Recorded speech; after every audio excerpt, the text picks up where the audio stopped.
A verdadeira doutrina cristã supre plenamente as necessidades da alma humana. E a nossa leitura bíblica está na segunda carta de Paulo a Timóteo, capítulo 3, versículos 14 a 17, e Tito 2, 1, 7, 10. Vamos fazer a leitura alternada, como de costume. Vou ler o primeiro versículo e os irmãos lerão o segundo, e assim até o término. Tu, porém, permanece naquilo que aprendeste e de que foste inteirado, sabendo de quem o tens aprendido. E desde a tua meninice sabes as sagradas letras, que podem fazer sábio para a salvação pela fé que há em Cristo Jesus. Toda a Escritura, divinamente inspirada, é proveitosa para ensinar, para redarguir, para corrigir, para instruir em justiça, para que o homem de Deus seja perfeito e perfeitamente instruído para toda boa obra. Agora entramos no livro de Tito. Tu, porém, fala o que convém à sã doutrina. Em tudo te dá por exemplo tuas obras, na doutrina mostra a incorrupção, gravidade, sinceridade. Não defraudando, antes mostrando toda a boa lealdade, para que, em tudo, sejam ornamento da doutrina de Deus, nosso Salvador. Para você que leu a Bíblia, aliás, você que leu a lição durante a semana em casa, eu vou fazer uma pergunta que está na lição. E se você souber, fique em pé e dá a resposta. Não é uma pergunta fora da nossa lição, mas está dentro do comentário da lição e você tem facilidade, se estudou, localizar e responder. O que é doutrina? Veja que o nosso assunto hoje é a integridade da doutrina. Mas o que é doutrina? Se souber, se levante. Está na lição, né? Muito bem, irmã Francis. O ensino sistematizado da palavra de Deus que é a Bíblia. Pode ler, irmão, o texto. Doutrina é o ensino sistematizado das verdades encontradas na Bíblia Sagrada. Vamos repetir juntos, irmãos?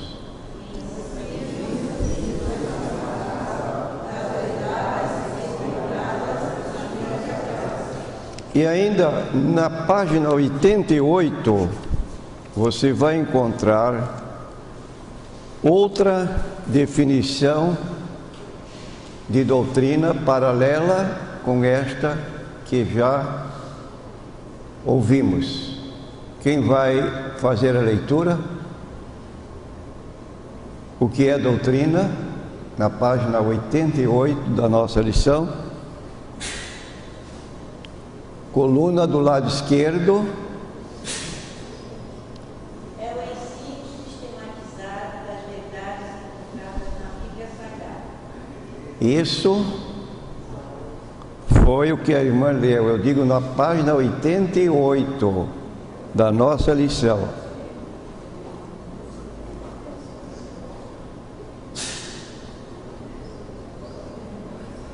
Pode ler alto, irmão.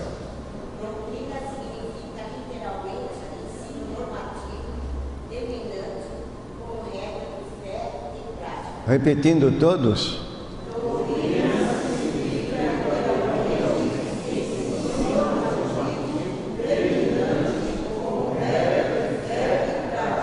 Muito bem. Então eu vou pedir aos irmãos que tentem memorizar o significado da palavra doutrina. E nesta página 88, depois desta definição, nós lemos o seguinte, acompanha conosco nessa página 88.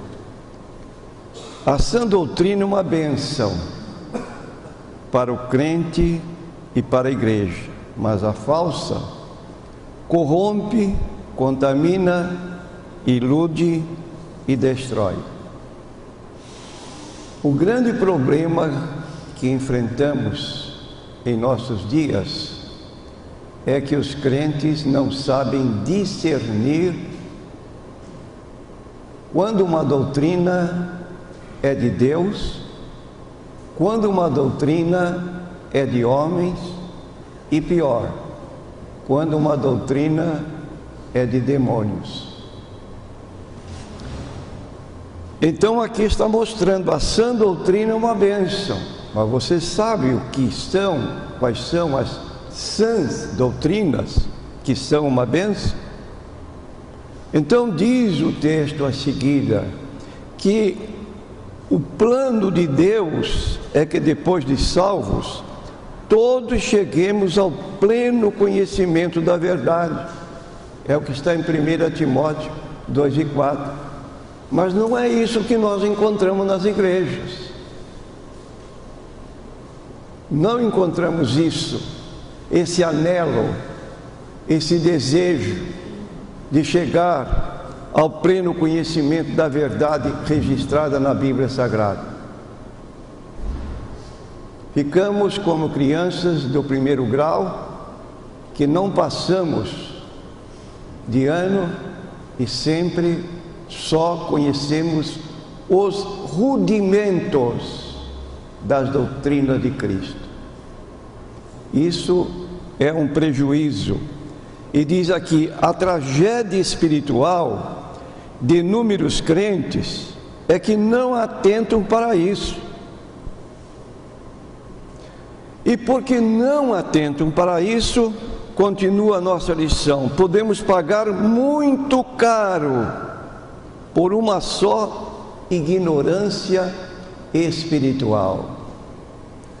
Como é triste ver crentes migrando. Sabe o que significa a palavra migrar? Crentes que não têm fixação na casa de Deus.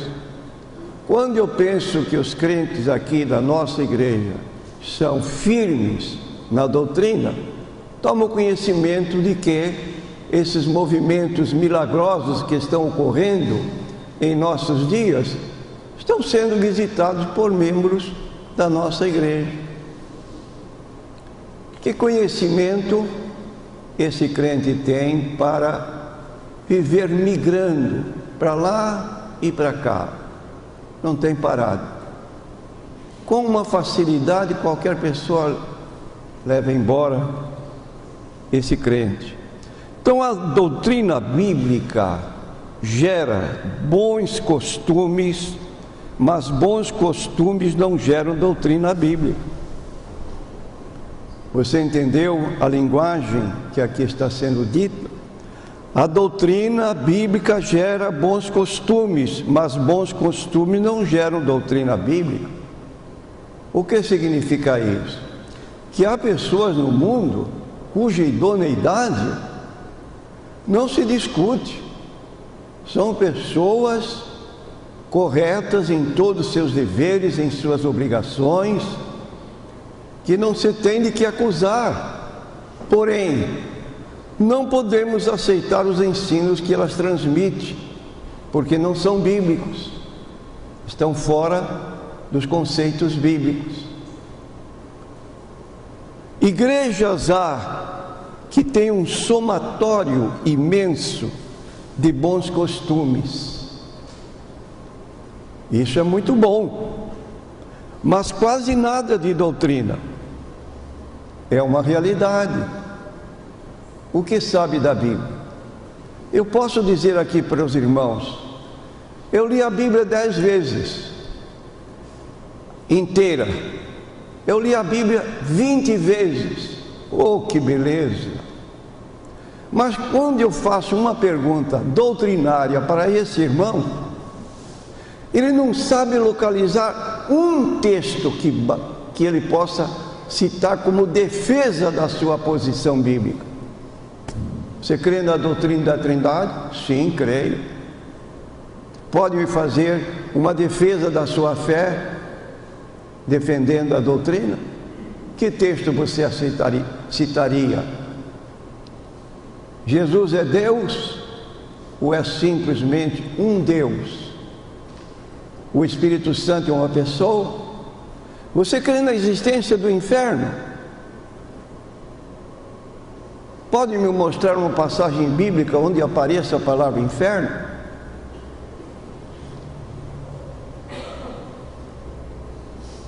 Bateu nesses pontos doutrinários, a pessoa se perde. E o texto da Bíblia diz o quê? Procura apresentar-te a Deus aprovado, como obreiro que não tem de que se envergonhar, que maneja bem a palavra da verdade. Manejar bem é você bater em cheio. Qual é o texto que você cita para a defesa da sua fé? Você abre a Bíblia ou se não cita de cor? Está aqui. Onde Jesus falou do inferno? Ele falou muitas vezes, mas vou citar um texto só para você. E você vai citar o que para ele?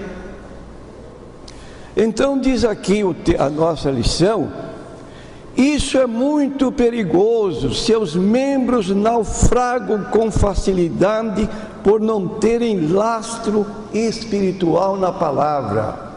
E quero dizer aos irmãos que eu sinto uma grande responsabilidade diante de Deus e me choca quando eu tomo conhecimento de que determinado membro da igreja não soube fazer a defesa da sua fé, embora tenhamos nos esforçado para isso, oferecendo um estudo bíblico pessoal a qualquer pessoa que se interesse para conhecer a Bíblia.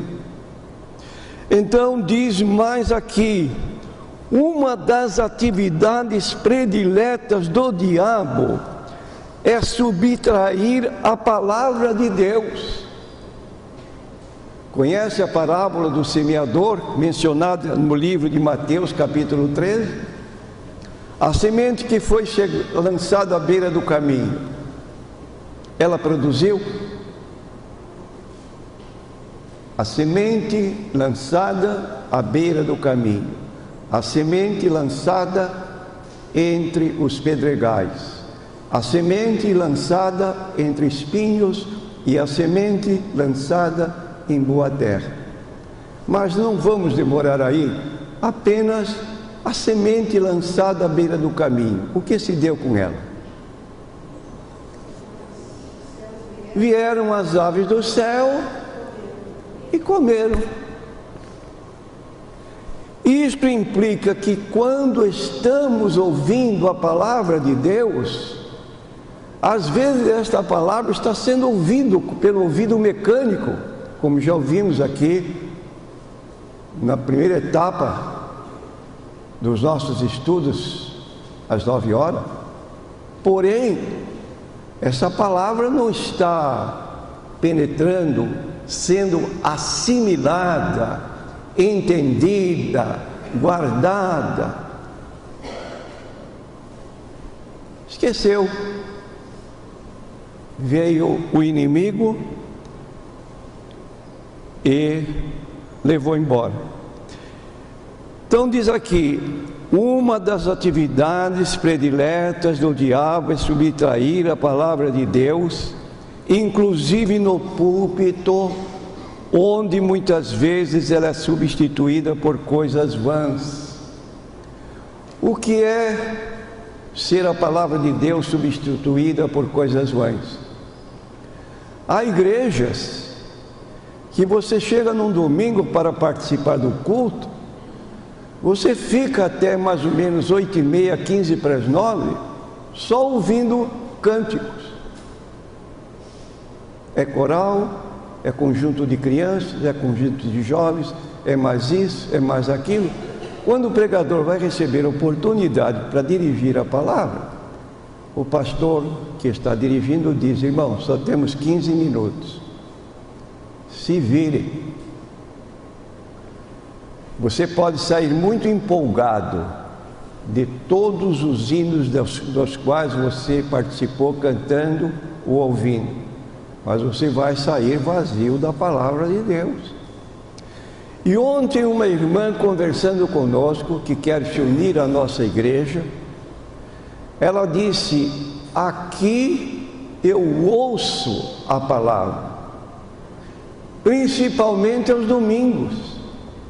Não há tantas repetições de conjuntos, porque no horário programado já é abertura para a palavra de Deus. E se ouve a palavra de Deus por um tempo de 30, 40 minutos, dando para que a pessoa possa entender a mensagem que está ouvindo. E concluindo neste pequeno comentário, o diabo é o autor ou inspirador de todo o ensino falso. E como existem ensinos falsos em nossos dias. 1 Timóteo 4, versículo 1, o Espírito expressamente diz que nos últimos tempos alguns apostatarão da fé. Sabe o que é apostatar da fé? É se tornar desviado.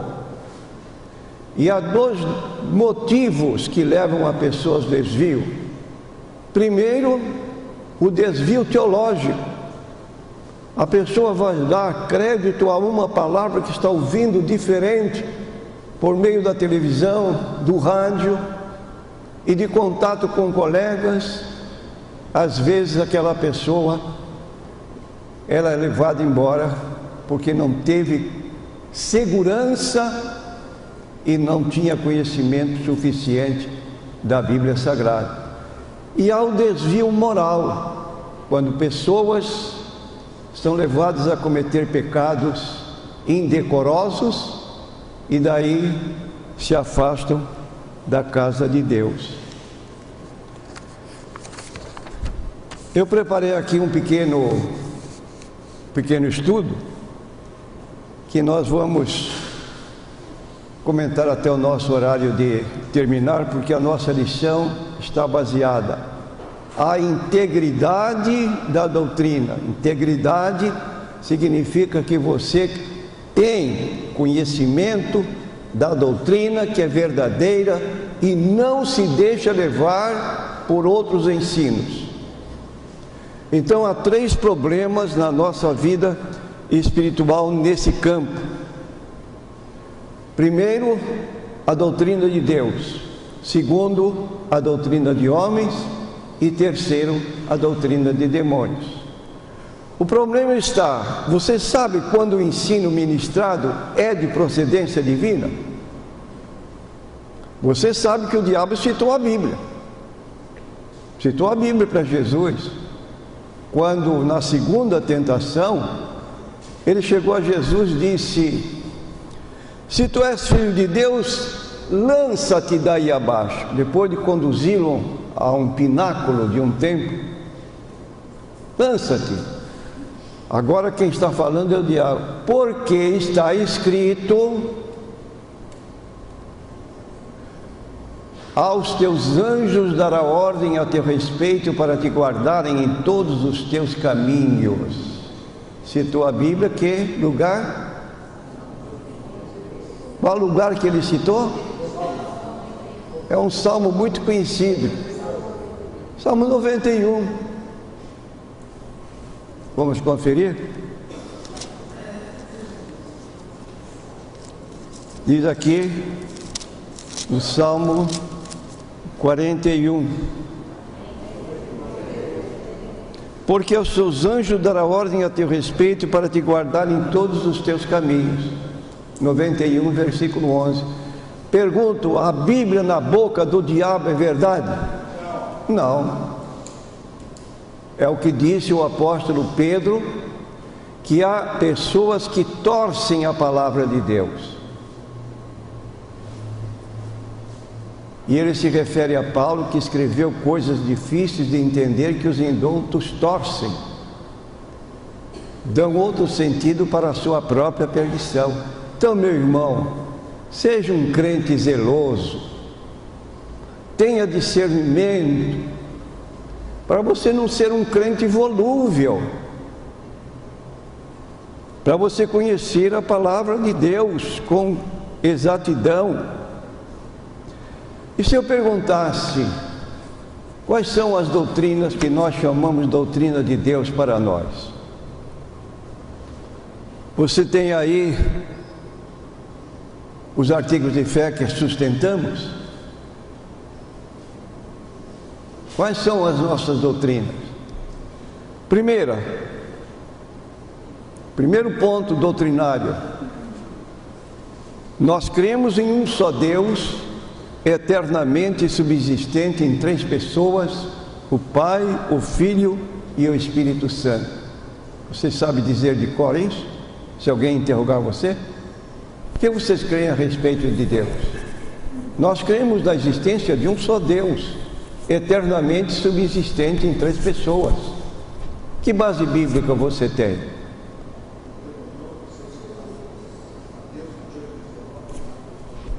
Exatamente. O que é que você crê a respeito da Bíblia? Nós cremos na inspiração verbal da Bíblia Sagrada, única regra infalível de fé normativa para a vida e o caráter cristão. Eu não carrego só a Bíblia, eu procuro estudar a Bíblia, por obrigação que tenho ao meu cargo, como também me delicio com a leitura da Bíblia Sagrada, quando faço isso em casa. Há um certo arrebatamento, um êxtase, pela informação que obtenho, que me dá convicção daquilo que eu creio. Imagine, irmãos, eu ouvir numa igreja evangélica um pregador dizer que Cristo não pagou na cruz a nossa redenção, que ele desceu ao inferno, esteve 3 dias na mão do diabo, e lá ele chegou a um ponto então que Deus disse: chega. Aí ele saiu do inferno como a primeira pessoa que nasceu de novo. Misericórdia, irmão. Jesus não pagou na cruz a minha redenção. Você abre 1 Pedro 2,24, levando ele mesmo em seu corpo os nossos pecados sobre o madeiro. Levando ele mesmo em seu corpo os nossos pecados sobre o madeiro. Onde nossos pecados foram apagados? Na cruz.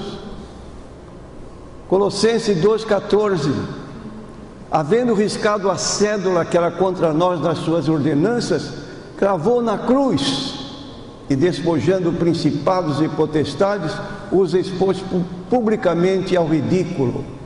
É como quem diz, zombou do diabo, porque o diabo sempre procurou matar Jesus antes que ele chegasse à cruz. Mas ele chegou à cruz, e lá foi na cruz que ele deu o brado: está consumado, e foi consumada a nossa redenção. O diabo não tem participação nenhuma na minha redenção, mas Jesus tem. Com uma só oblação aperfeiçoou para sempre os que são santificados. Então, quando você pega um livro que fala da Bíblia e que você vai ler, você tem discernimento para saber se o que você está lendo tem base na Bíblia. Eu estou com um livro que me deram para examinar, Joyce Meyer, O capítulo abre-se. Perdoar a Deus. Nós devemos perdoar os nossos irmãos e também devemos perdoar a Deus. Misericórdia, esse pecador aqui vai perdoar a Deus. Vou perdoar a Deus na minha oração. Eu te perdoo, meu Deus. Francamente, que cabeça é essa? E olha que ela é uma pregadora de televisão que tem pelo menos uns 10 livros escritos. E os crentes ouvem esta mulher como se fosse uma mensageira de Deus. Não tem discernimento. E a pessoa que não tem discernimento, então, fica nesse problema. Então, doutrina de Deus, doutrina de homens, Mateus 15, 8, 9, em vão me adoram, ensinando o preceito que são doutrinas de homens. E essas doutrinas de homens, irmãos, são pessoas que buscam a salvação pelo seu próprio merecimento. Você sabe o que ocorre aqui em nossa cidade, no dia 8 de setembro. Como as multidões sobem aquelas escadarias, segundo dizem, são 415 degraus. Sobem as escadarias, às vezes alguns de joelho. Às vezes fazem peregrinação à Senhora da Aparecida carregando uma cruz nas costas, a pé até lá.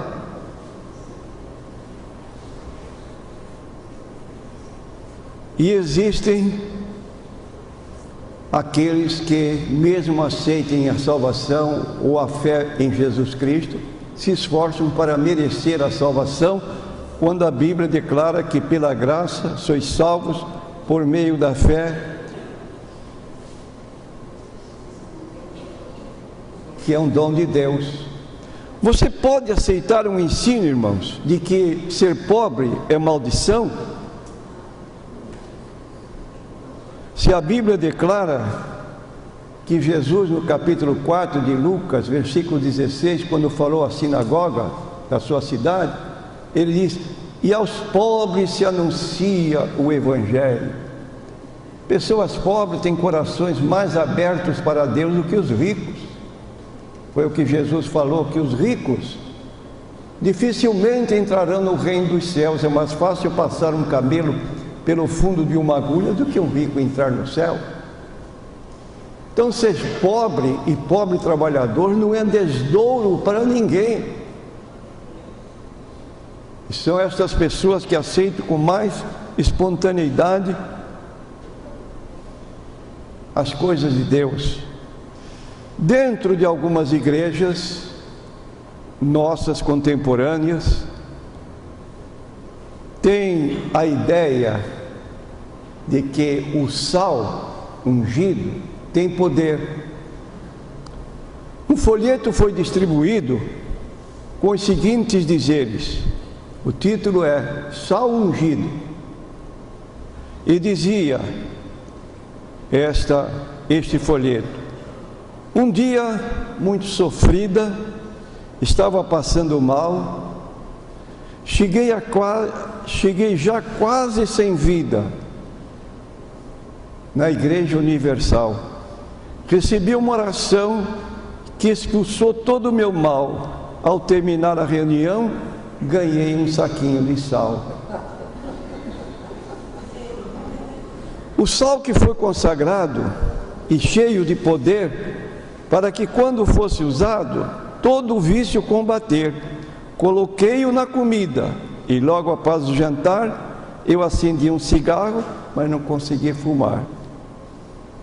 No despertar da fé, março de 1983. Que tal, irmão? Jesus diz em João 8, versículo 31 a 36: se permanecerdes na minha palavra, verdadeiramente sereis meus discípulos e conhecereis a verdade, e a verdade vos libertará. É aqui, irmão. Não é sal ungido que liberta a pessoa. Quem serve ao pecado é servo do pecado. Se o Filho vos libertar, verdadeiramente sereis livres. E há pessoas que ficam então nesse vai e vem, e isto é uma situação que está apontando a nossa posição religiosa como evangélicos em nossos dias. Aquela convicção baseada na Bíblia Sagrada, ela já está ficando um pouco de fora, desusada, embora a Sociedade Bíblica do Brasil tenha agora, o mês passado, comemorado 100 milhões de Bíblias publicadas pela Sociedade Bíblica do Brasil. É um fenômeno, 100 milhões de exemplares. E essas Bíblias estão sendo distribuídas não só para o Brasil, mas para outras partes do mundo. Isso é uma beleza, isso é uma bênção de Deus, a Bíblia na mão de uma pessoa. Mas essa Bíblia só tem valor, irmãos, se ela for lida, se ela for estudada.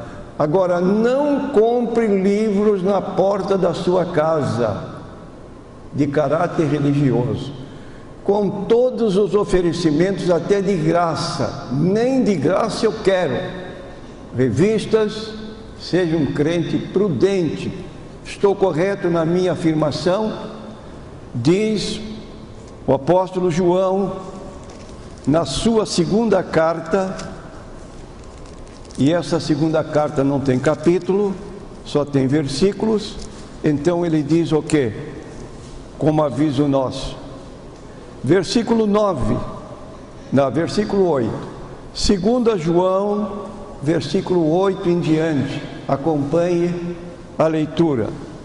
Olhai por vós mesmos para que não percamos o que temos ganho, antes recebamos o inteiro galardão. Todo aquele que prevarica e não persevera na doutrina de Cristo, não tem o Pai. Quem persevera na doutrina de Cristo, esse tem tanto ao Pai como ao Filho. Se alguém vem ter convosco e não traz esta doutrina, não o recebais em casa, nem tampouco o saudeis, porque quem o saúda tem partes nas suas más obras. Seja um cristão de convicção, firmado na doutrina de Deus, que você tem convicção e não se deixa levar por qualquer engodo religioso. Olha, irmãos, a nossa parte doutrinária, que eu diria até central, cremos no nascimento virginal de Jesus. O nosso Jesus não tem natureza pecaminosa como tem o Jesus dos adventistas, uma natureza pecaminosa, caída, como nós todos. O nosso Jesus, ele nasceu de uma virgem. Então, ele nasceu sem pecado e permaneceu toda a sua vida sem pecado, santo, inocente, imaculado, separado dos pecadores. Esse é o Jesus que nós adoramos. Então dizemos, cremos em sua morte vicária e expiatória. Minha salvação depende de Jesus e do que ele fez por mim lá no Calvário. E ressuscitou dos mortos em sua ressurreição corporal. Jesus não era um espírito glorificado quando apareceu aos discípulos. Ele tinha um corpo glorificado e oferece para nós um tipo de corpo como ele. O nosso corpo será igual ao seu corpo, de acordo com Filipenses 3, 20 e 21. A nossa cidade está nos céus, de onde nós aguardamos o Senhor, o Salvador Jesus Cristo, que vai transformar este corpo abatido para ser igual ao seu corpo glorioso. Então ele ascendeu aos céus vitoriosamente e está sentado à direita do Pai, intercedendo por nós. Um só mediador entre Deus e os homens, não aceitamos outro. Não concordamos que alguém diga que a minha igreja salva, mas nós apontamos: Jesus Cristo salva. Se a igreja prega com legitimidade que é Jesus e sua obra realizada no Calvário, a sua ressurreição dos mortos,